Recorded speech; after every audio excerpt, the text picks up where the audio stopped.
Baru-baru ni kita diberitakan telah pun berlaku beberapa bencana alam yang berlaku di beberapa buah tempat yang kita tak tahu punca daripada mana datang bencana alam itu dan kenapa boleh datang bencana alam itu. Nombor satu yang kita digemparkan adalah Pulau Hawaii yang telah pun berlaku kebakaran yang sangatlah besar sehingga menyebabkan meragut ramai nyawa dan lebih daripada 100 orang yang meninggal ketika itu, dan sehingga hari ini masih lagi belum diketahui berapa jumlah yang mati dalam kebakaran itu.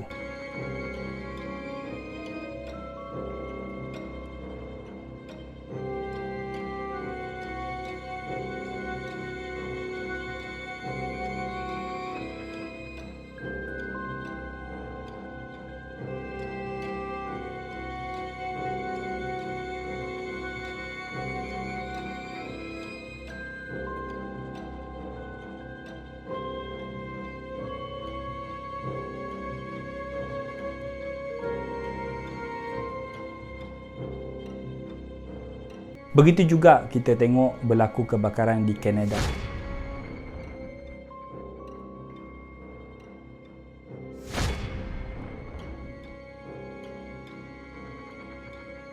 Bagaimana berlaku di Mekah yang petir sambar menyambar dan berlaku satu ribut yang sangat kuat yang mereka tidak pernah merasai perkara begitu sebelum ini.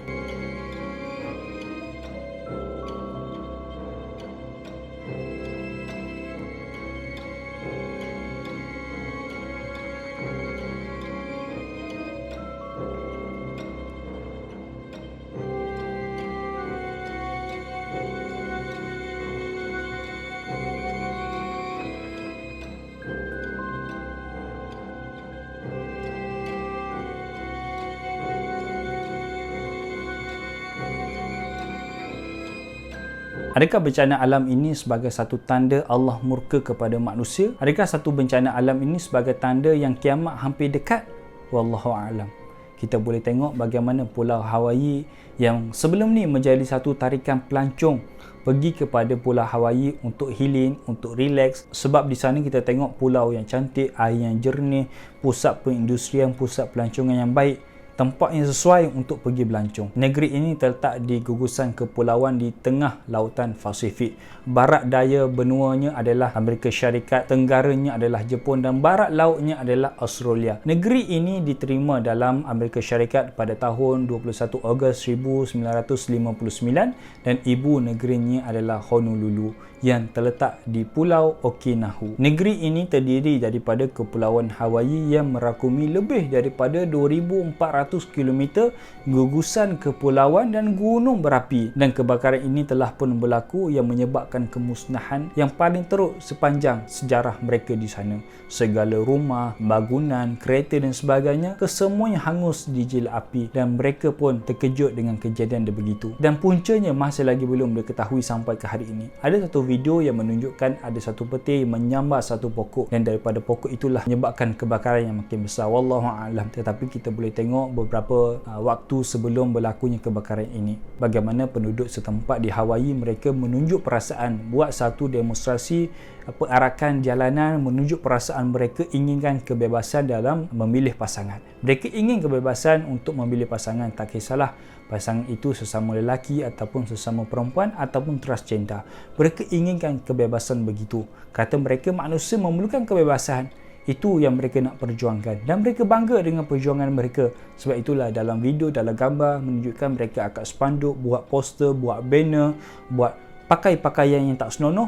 Mereka berarak dan mereka bangga dengan perubatan mereka begitu.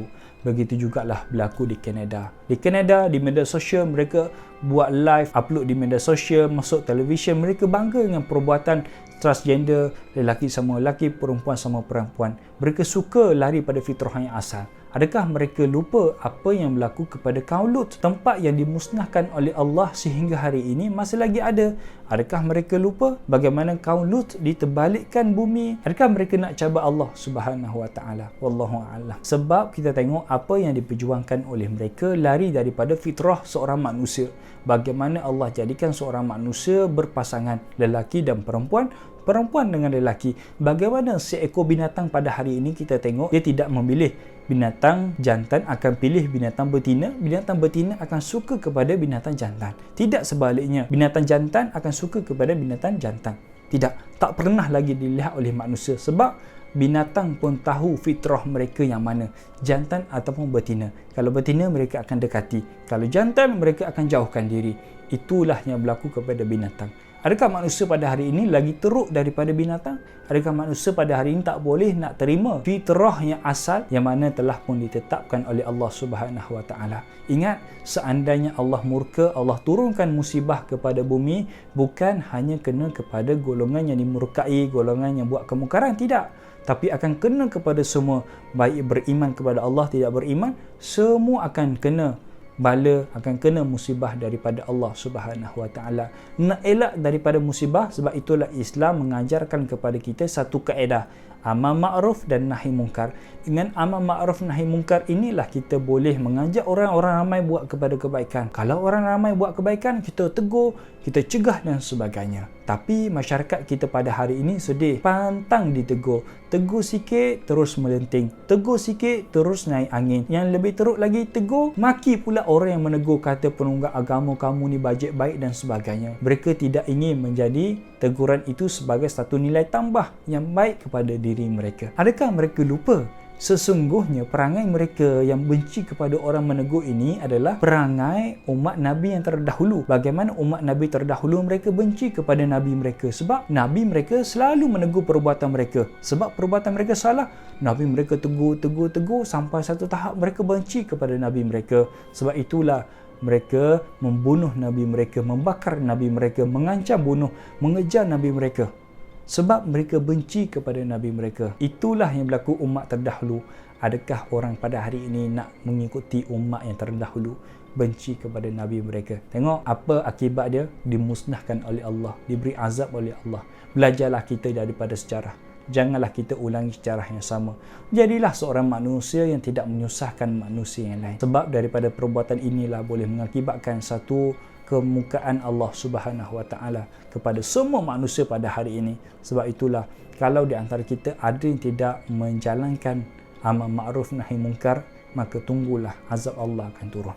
Dan mereka-mereka yang selalu tak boleh nak terima teguran, berlapang dadalah. Bacalah Al-Quran balik, tengoklah sirah para nabi balik.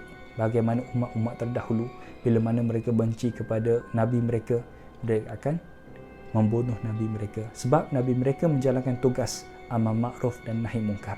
Wallahu alam, moga-moga kita dapat manfaat daripada video kita pada kali ini. Assalamualaikum warahmatullahi wabarakatuh.